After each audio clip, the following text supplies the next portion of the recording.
Feito é melhor que perfeito. Mirar a perfeição causa frustração no melhor dos cenários e paralisa no pior. E é com essa frase da Sheryl Sandberg que apresento mais um episódio do Metanoia Lab, falando dela que é CEO do Facebook, braço direito então do Mark Zuckerberg, além de ser também uma das executivas mais bem-sucedidas do Vale do Silício do mundo e também grande defensora da liderança feminina. Incrível, né? Além disso, a Sheryl conseguiu superar os desafios que a vida lhe reservou. No caso dela, significou levantar do chão depois da perda precoce do marido dela. Um dos impactos inesperados deste luto foi a perda de autoconfiança. Ela disse: "Eu achava que nunca mais poderia ser uma boa amiga, que não seria mais capaz de fazer bem o meu trabalho", dizia ela. Sendo assim, em seu primeiro dia de volta à empresa, 10 dias depois da morte do marido, pegou no sono durante uma reunião e confundiu-se sobre um colega e saiu às 14 horas para buscar os filhos na escola. À noite ligou para o chefe, o Mark Zuckerberg, fundador do Facebook, e disse que não sabia se devia estar lá. O Mark respondeu: "Olha, fique em casa o tempo que precisar, mas sinceramente gostei muito de tê-la aqui hoje. Você trouxe 2 pontos muito importantes para a reunião." E esse pequeno voto de confiança do Mark, ele fez um efeito incrível sobre ela. E a gente vai falar bastante sobre as teorias que ela trouxe para a mesa. Sem dúvidas, esse vai ser um episódio muito reflexivo e muito, muito rico. Nós vamos falar de como escalar times, de responsabilidade contra controle e resiliência. Preparados? Então vamos com a primeira frase da Sheryl, em que ela fala sobre a importância de saber contratar em alta velocidade. The second thing is you have to hire big. And big, I don't mean famous. I mean ahead of where you are. So when you're growing an organization really quickly, what happens is that what normally takes an organization years happens in a period of just months. So when I was at Google, my team went from 4 to 4,000 in about 5 years. That means that if you look at those first 4 people I hired, in order for them to be part of the people who are running that organization, they need to do about, 10 or 15 years worth of growing and, getting experience in a much shorter period of time. So if you think you're going to grow quickly, hire for what you think you're going to need. Overhire. Hire people who are more qualified, have more experience, or hire people who are right out of school but can overachieve in their current roles. I don't think it's a number of years in the workforce that matters. I think it's hiring the people that you're going to need then, now, because then happens so quickly. Eu acho que a segunda coisa é que você precisa contratar as pessoas certas. E quando eu falo pessoas certas, não quero dizer famosas ou super renomadas, mas sim pessoas que farão a diferença onde você está. Então, quando você está escalando uma organização de forma muito rápida, o que acontece é que ao invés do processo de expansão da organização demorar alguns anos, ele acontece em um período de apenas poucos meses. Dito isso, quando eu estava no Google, de repente minha equipe passou de 4 para 4.000 pessoas em cerca de 5 anos. O que significa que ao olhar para as primeiras 4 pessoas, eu as contratei sabendo que elas iriam precisar ser capazes de fazer parte do time que estava dirigindo de fato a organização. De modo que eles precisam fazer em um curto período coisas que elas demorariam de 10 a 15 anos para fazer em outras empresas.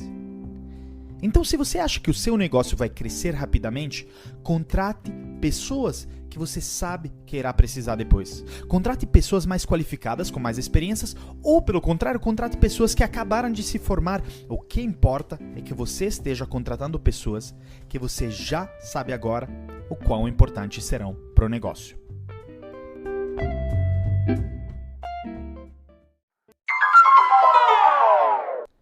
Vamos começar indo um pouco atrás no tempo, de um século ou 2.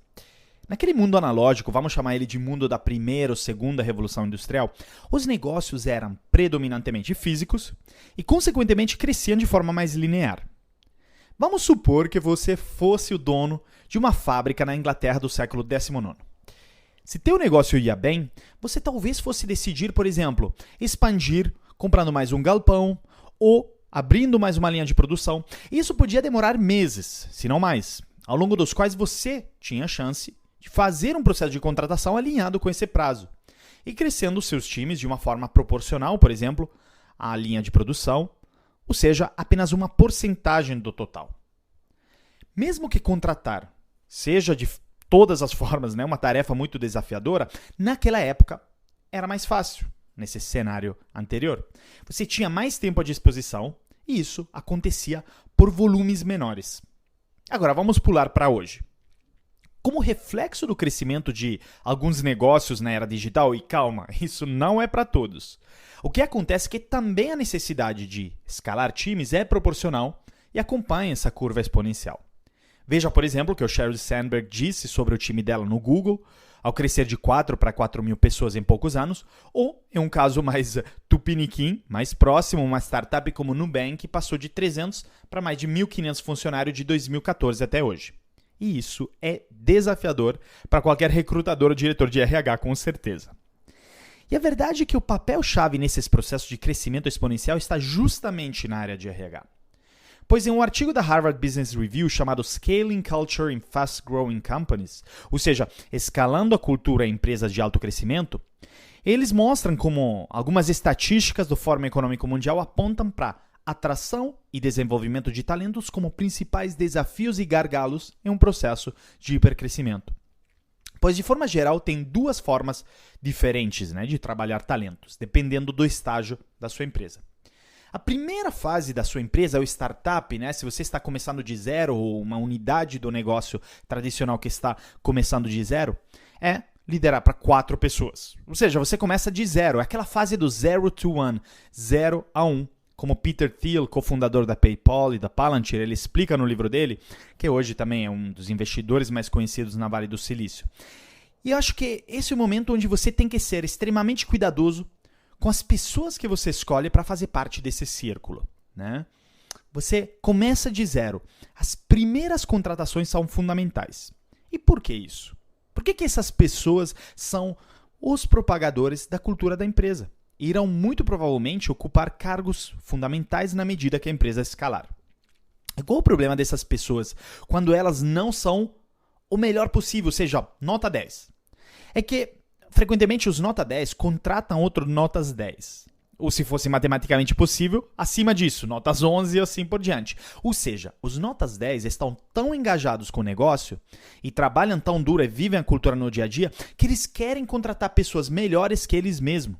Pois o bem primário é da empresa, não deles.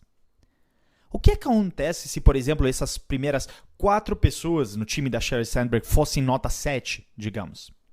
É que na hora de escalar e contratar, eles vão querer contratar pessoas de nota 6 para baixo.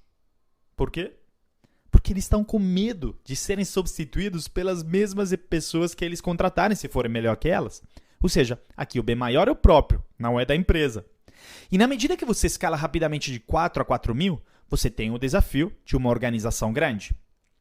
Mas atenção, de uma organização grande, mas que virou grande em pouquíssimo tempo. Essa é uma diferença fundamental. Nós sempre pensamos em empresas grandes e as comparamos com empresas grandes nascidas agora, ou na última década, ou na primeira onda da internet. Nos comparamos o número de funcionários, mas o que aconteceu ao longo do caminho, porém, foi totalmente diferente. Porque, olha só, na medida no passado que você virava grande, você crescia, isso acontecia em tempos mais longos e as contratações eram distribuídas num prazo temporal maior. Agora, estatísticas hoje mostram que as startups bem-sucedidas demoram em média 5 anos para crescer de $1 milhão de faturamento para $100 milhões. Se isso dobrar a cada ano, significa que pelo menos 50% dos hipotéticos 4 mil funcionários foram contratados no último ano. Imagina um monte de gente assim nova na sua empresa. Que pressão bota em cima da cultura e dos times de treinamento e desenvolvimento. Eles vão ficar loucos. Devido à exponencialidade, então, das contratações e, frequentemente, do fluxo enorme de novos funcionários, eu acredito que hoje em dia uma das tarefas mais importantes do RH e dos líderes da empresa, então, seja o onboarding dos novos funcionários. Porque uma má impressão no começo pode impactar o resto da relação, Isso funciona nos relacionamentos também.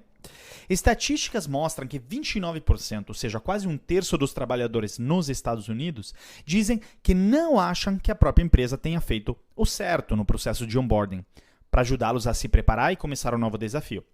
E em torno de 1 de 10 deixar a companhia devido a um processo ruim de onboarding. Olha que interessante. Quando eu entrei na L'Oréal, passei por um processo de onboarding, através do qual eu tinha, ainda mais devido ao meu cargo, muitas pessoas para conhecer e conversar. O que aconteceu, mesmo já tendo sido colocado esse compromisso de me conhecer na agenda de todo mundo, é que mais da metade das pessoas desmarcaram nosso encontro. O remarcaram até isso acontecer. A primeira impressão, então, foi de que o acesso às pessoas podia ser um grande problema nas empresas.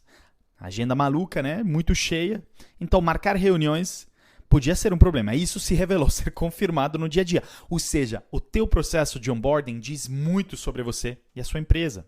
Então, na medida que você escalar exponencialmente o seu negócio e, consequentemente, o seu time, você precisa já, desde o começo, mesmo quando tiver 4 funcionários, como no caso da Sheryl Sandberg, ou 16 funcionários, por exemplo, como o nosso caso no Filmer, o app de edição do qual sou cofundador e que está com uma atração, crescendo, a gente está contratando, tem que priorizar 3 coisas para se preparar para o futuro. Primeiro, contratar por potencial e não apenas por experiência, que ao final é o que a Sheryl Sandberg nos diz no trecho dela, praticamente. 2. Definir uma cultura clara desde o começo, pois essas 4 ou 16 pessoas serão os propagadores da cultura. Se não for clara para eles, imagine para quem vier depois.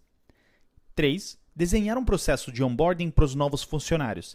E mais que tudo, ter certeza que ele está sendo bem executado. Porque desenhado é uma coisa, mas executado é outra. Como líder, inclusive, dê o exemplo ao fazer questão de dar atenção a todo mundo que entrar na sua empresa.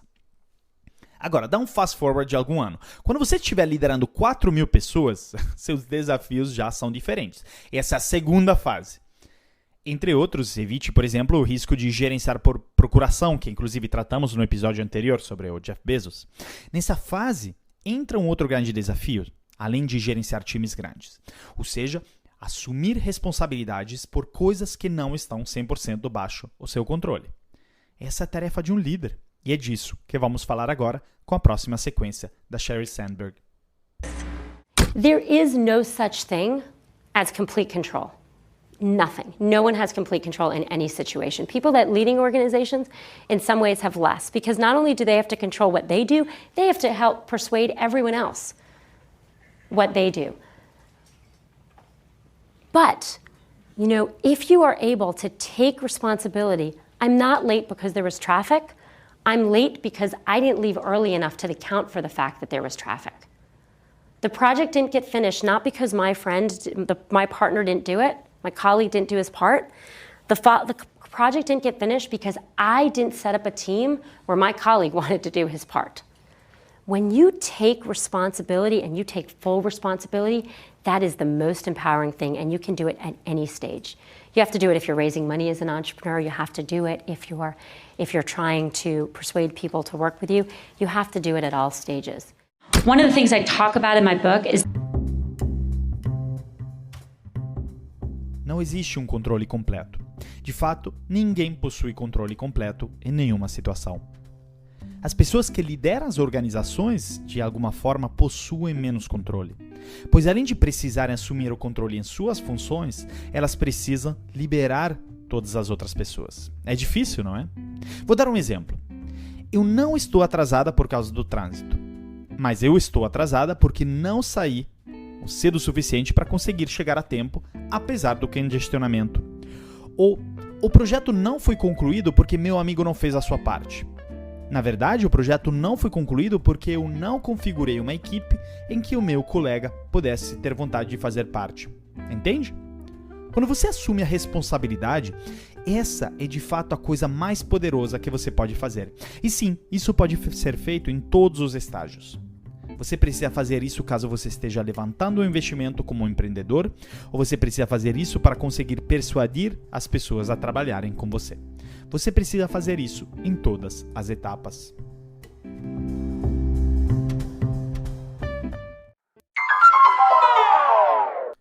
Em 13 de janeiro de 2012, um navio da Costa, a Costa Concórdia, se aproximou demais à ilha do Giglio, lá na Itália. O capitão Schettino estava querendo fazer o que no linguajar da marinha é chamado de cumprimento ou saluto em italiano. É um jeito de se aproximar à costa e ser visto pelas pessoas lá. E segundo as reconstruções também ele estava em companhia de uma mulher, que também queria meio que impressionar ela. Mas enfim, o que resultou é que, ao bater contra uma rocha, o navio começou a afundar e no naufrágio morreram 32 pessoas. Agora, além do naufrágio, ele fez algo a mais que nunca deve ser feito e que quebra qualquer código de conduta dos mares. Ele abandonou o navio quase logo após o naufrágio, deixando a grande maioria dos passageiros a bordo. Isso nunca se faz. Ele alegou, porém, olha só, que abandonar o navio não era a intenção dele, mas que por ter escorregado no navio e coincidentemente caído num barco de resgate, ele, infelizmente, se encontrou tirado do navio. Tá bom. É verdade esse bilhete, né? Inclusive, existe um áudio de uma ligação entre o chefe da marinha italiana e o Schettino, onde ele leva uma bronca, mas uma bronca daquelas de assustar.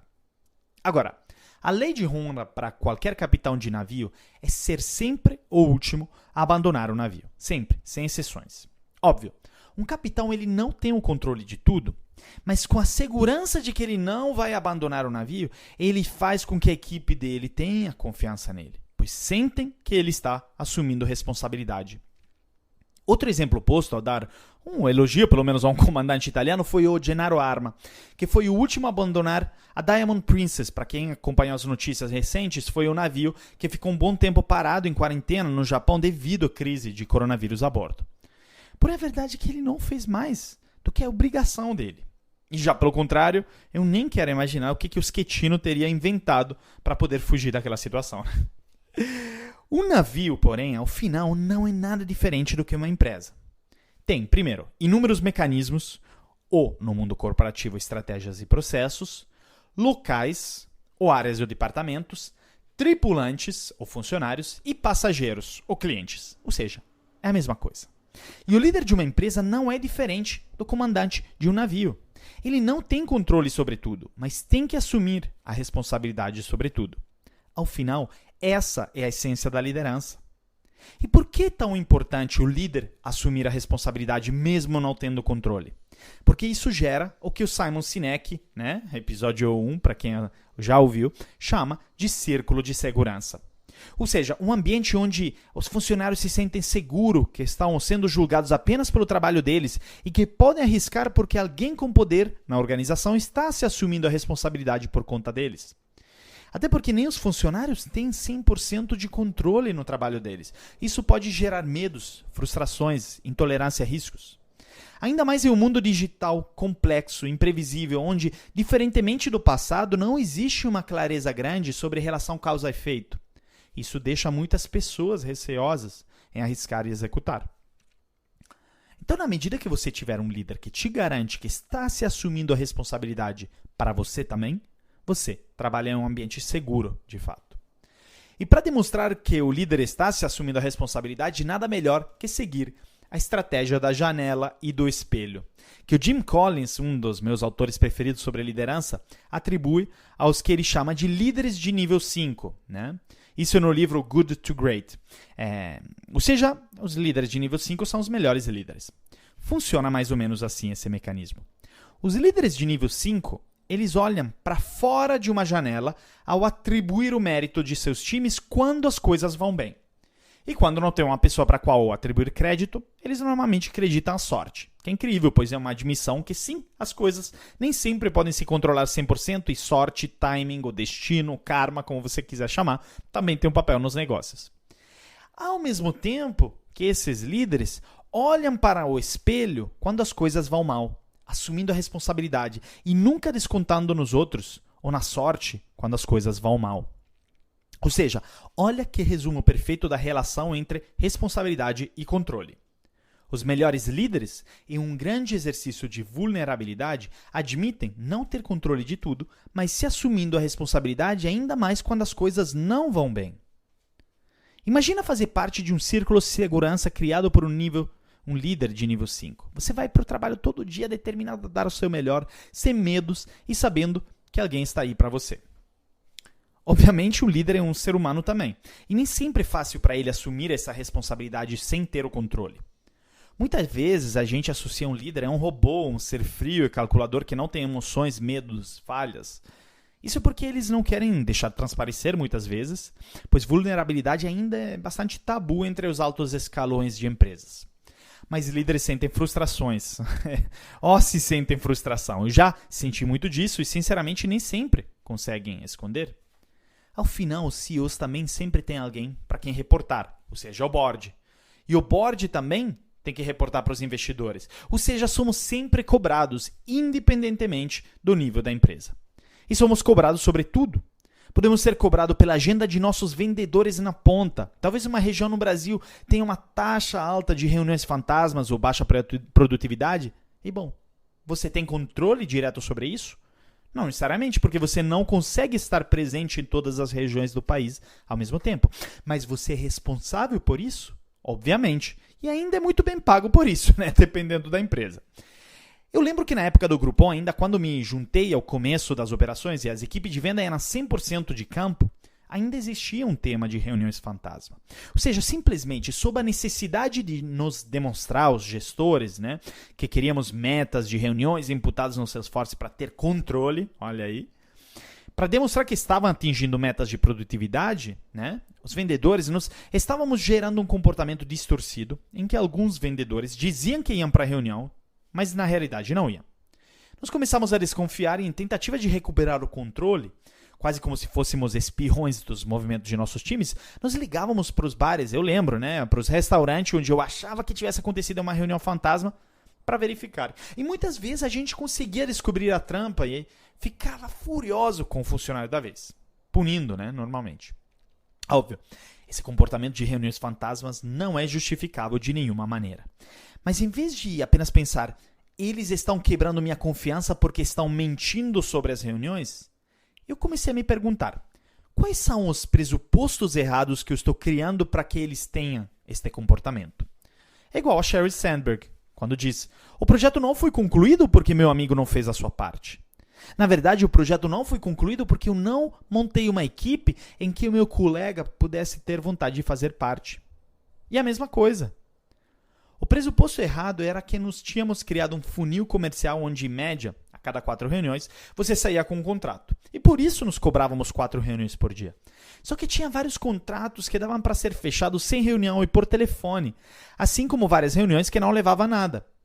Mas com nossa sede de controle e poder, nós não estávamos enxergando isso. E tivemos exatamente o efeito contrário. Na medida que a gente flexibilizou isso, nós conseguimos obter melhores resultados ao abrindo mão do controle, mas tendo um resultado contrário, ou seja, menos reuniões fantasmas e mais fechamentos de contratos. Só que para abrir mão de controle, você precisa de tolerância a risco. Saber navegar na ambiguidade, errar muito e não se desanimar. E para isso tudo, ao final, você precisa de resiliência. E muita gente acredita que você nasce com resiliência ou sem. Mas no próximo trecho, a Sheryl Sandberg nos conta que isso é totalmente errado. After Dave died, I did something I've done at other hard times in my life. I hit the books. With my friend Adam Grant, a psychologist who studies how we find meaning in our lives, I dove into the research on resilience and recovery. The most important thing I learned is that we are not born with a certain amount of resilience. It is a muscle, and that means we can build it. We build resilience into ourselves. We build resilience into the people we love. And we build it together as a community. That's called collective resilience. It's an incredibly powerful force, and it's one that our country and our world need a lot more of right about now. It is in our relationships with each other that we find our will to live, our capacity to love, and our ability to bring change into this world.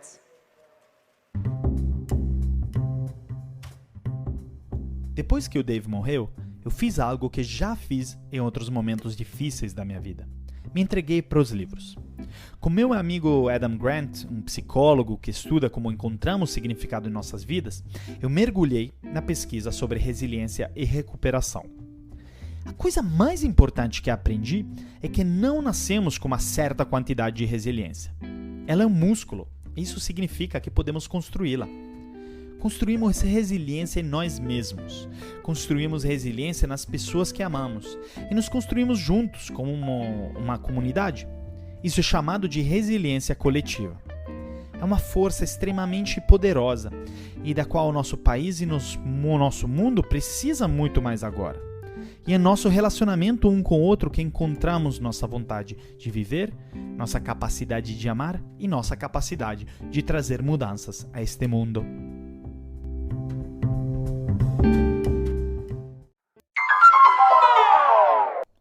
A origem da palavra é do latim resilire.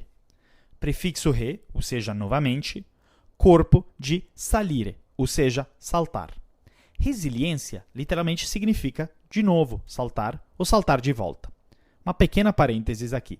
Enquanto eu odiava isso na época, hoje em dia adoro o fato de ter estudado latim, pois hoje uma lente para entender a linguagem e, consequentemente, o mundo. Então, recomendo muito.